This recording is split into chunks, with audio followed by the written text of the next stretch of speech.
Hello friends, எல்லாருக்கும் வணக்கம். Welcome to my channel.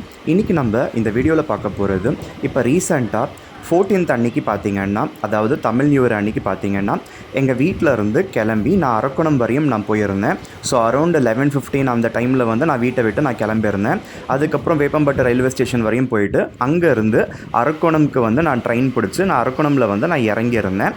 So அரக்கோணத்துலேருந்து பார்த்திங்கன்னா காட்பாடி ட்ரெயின் வந்து பிடிச்சி காட்பாடியில் எங்கள் ரிலேட்டிவில் ஒரு அக்கா பொண்ணு இருக்காங்க. அந்த அக்கா பொண்ணு கல்யாணத்துக்கு வந்து நான் வந்து போயிருந்தேன். ஸோ ரொம்ப நாள் கழித்து வந்து வேலூர் வந்து போகிற மாதிரி இருந்தது. ஸோ வேலூர் போனால் கண்டிப்பாக அங்கே இருக்க எல்லாரையுமே வந்து பார்க்கலான்னு சொல்லிட்டு எனக்கு தோணி இருந்தது. நான் வந்து பிளான் பண்ணது வேறு, பட் அது வந்து அமையலை.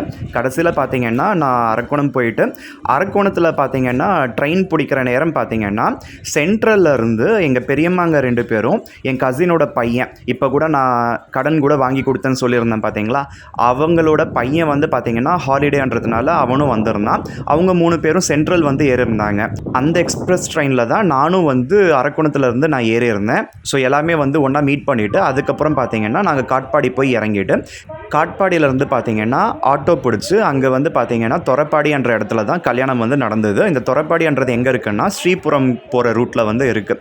அதாவது அந்த கோல்டன் டெம்பிள் இருக்கும் பார்த்திங்களா, அந்த ரூட்டில் வந்து இருந்தது. அதனால் பார்த்திங்கன்னா காட்பாடியிலேருந்து ஆட்டோ பிடிச்சி நாங்கள் வந்து போயிருந்தோம். ஸோ ஆட்டோக்கெல்லாம் பார்த்திங்கன்னா பயங்கரமாக சார்ஜ் பண்ணுறாங்க வேலூரில் கூட. ஸோ 350 அந்த மாதிரிலாம் கேட்டாங்க. அதுக்கப்புறம் நாங்கள் வந்து பார்கெயின் பண்ணி அதுக்கப்புறம் வந்து 250 வந்து நாங்கள் பே பண்ணியிருந்தோம். அதுவுமே அதிகம் தான், ஜஸ்ட் ஒரு 11 கிலோமீட்டர்ஸ் தான், அதுக்கே அவ்வளோ வந்து சார்ஜ் பண்ணுறாங்க.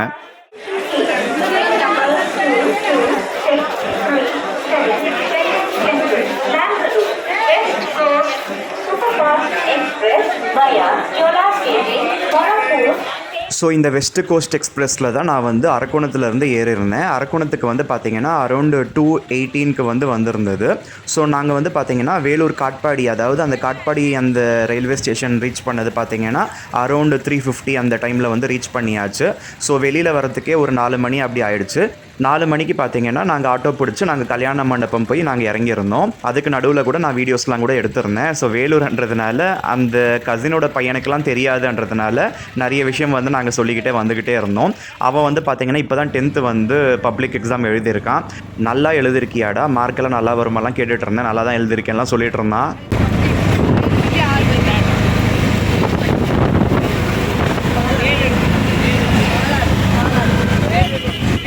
பாலாறு காலியாக இருக்குது.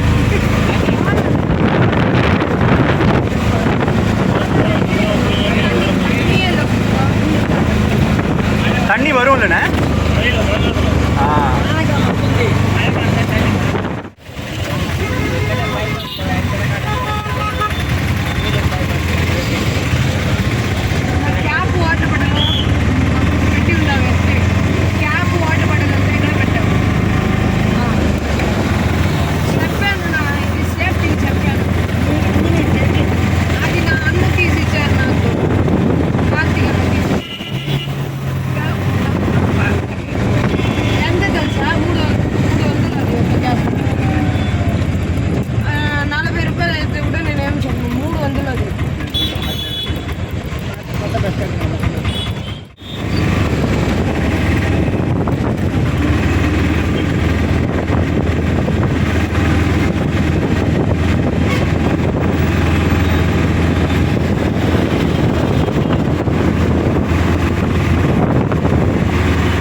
போலாண்டா நானும் ரொம்ப நாள் ஆகுதுடா.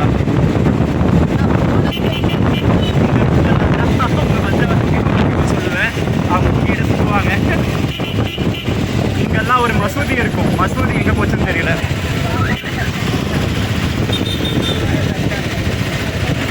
தர்பூசணி எல்லாம் விற்பாங்க, என்னென்னவோ விற்பாங்க, ஸ்கார்ஃப் விற்பாங்க, எல்லாம் விற்பாங்க.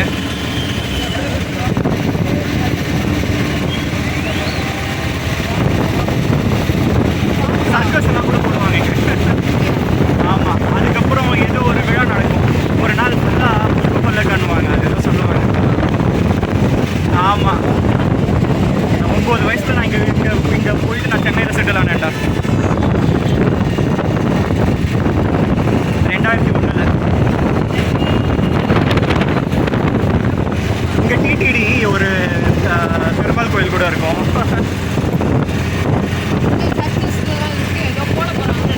தெரியல.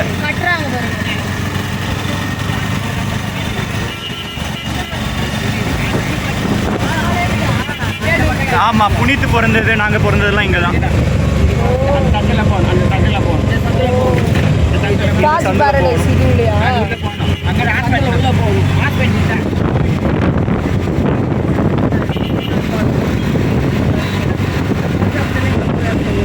ஆமாம், டெம்பரவரி போஸ்ட் மேனாக இருந்தது. அங்கே பாரு டிடிடி இது வருது, எல்லாம் மாறவே இல்லை, அப்படி தான் இருக்குது. நடுவில் கூட நான் நிறைய வந்துட்டு போயிருக்கேன், ஆனால் இவ்வளோலாம் சுற்றினது இல்லை. ஒரு வேலை வீடு போட்டுருந்தீங்க. ஆமாம்,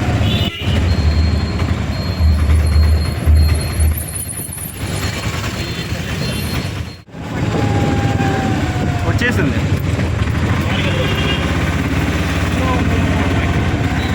பார்க்க சொல்கிறேன். ஆமாம், இந்த வழியில் தான் இருக்கும்னு நினைக்கிறேன்.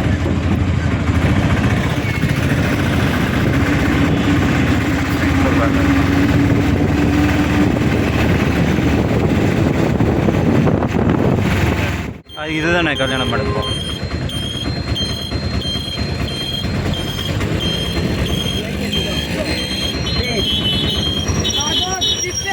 ஸோ இந்த மாதிரி கல்யாணத்துக்கெல்லாம் போகிறப்ப தாங்க எல்லாரையுமே நம்மளால் மீட் பண்ண முடியுது. முக்கியமாக எங்கள் அக்கா பசங்க எல்லாருக்குமே வந்து கல்யாணமாகி அவங்க கிட்டவே பார்த்தீங்கன்னா ஒரு 2 வயசு குழந்தை அந்த மாதிரியெல்லாம் கூட இருக்குது. அதனால் பார்த்தீங்கன்னா ஆல்ரெடி நான் வந்து பார்த்தீங்கன்னா நிறைய பேருக்கு தாத்தா வரிசை வந்து ஆயாச்சு. ஸோ இப்போ கல்யாணம் ஆனது கூட பார்த்தீங்கன்னா அக்கா வரிசை வேணும். அந்த அக்காவோட பொண்ணுக்கு தான் கல்யாணம். அந்த அக்கா வந்து பார்த்தீங்கன்னா ஒடுகத்தூர்ன்ற இடத்துல பிரின்சிபலாக வந்திருக்காங்க ஒரு கவர்மெண்ட் ஸ்கூலுக்கு. அவங்களோட பொண்ணு கல்யாணம் தான் இப்போ வந்து நடந்துக்கிட்டு இருந்தது. அதுக்கு தான் நான் வந்து பார்த்தீங்கன்னா நான் வந்து விசிட் பண்ணியிருந்தேன். நான் நினச்ச மாதிரியே பார்த்தீங்கன்னா நிறைய பேரை வந்து என்னால் வந்து அந்த ஃபங்க்ஷனில் என்னால் மீட் பண்ண முடிஞ்சது, பேச முடிஞ்சது. ரொம்ப ரிலாக்ஸிங்காக இருந்தது. அதனால் இந்த மாதிரியான மேரேஜ் ஃபங்க்ஷன்லாம் கண்டிப்பாக மிஸ் பண்ணக்கூடாதுங்க. நம்மளோட ரிலேட்டிவ்ஸ் எல்லாரையுமே பார்த்தீங்கன்னா இந்த மாதிரி சான்ஸில் தான் நம்மளால் மீட் பண்ணி பேச முடியும். ரொம்ப ஒரு பாசிட்டிவ் எனர்ஜி வந்து எனக்கு கிடச்சிருந்தது.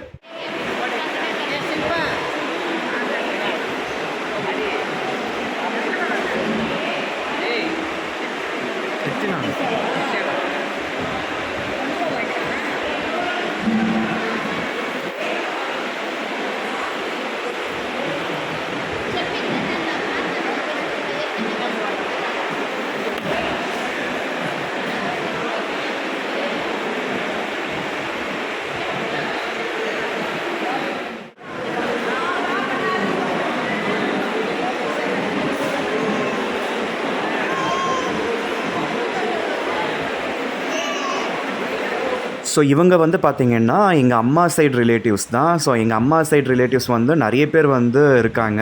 அது எல்லாமே பார்த்திங்கன்னா ரொம்ப நாள் முன்னாடி இருந்து அந்த ரிலேஷன்ஷிப்ஸ் எல்லாம் பார்த்திங்கன்னா கண்டினியூ வந்து ஆகுது. அக்கா முறை வேணும், அண்ணன் முறை வேணும், இந்த மாதிரிலாம் வந்து நிறையவே இருக்கும்.